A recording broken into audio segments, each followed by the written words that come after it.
जदि आपण जातक लग्न स्थान को शुभग्रह दृष्टि दौरान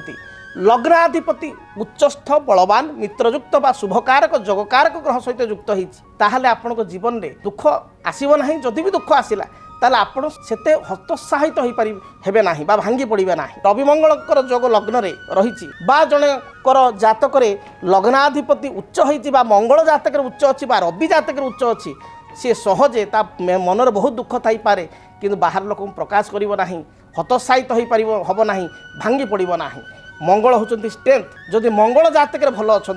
रवि होचंती आत्मकारक ग्रह आत्मबल रवि मंगल जातक भल स्थिति अच्छी चंद्रमा पापग्रस्त नहीं लग्न स्थान को शुभग्रह देखुची से व्यक्ति जीवन में केते बड़ू केते बड़ दुख आसिले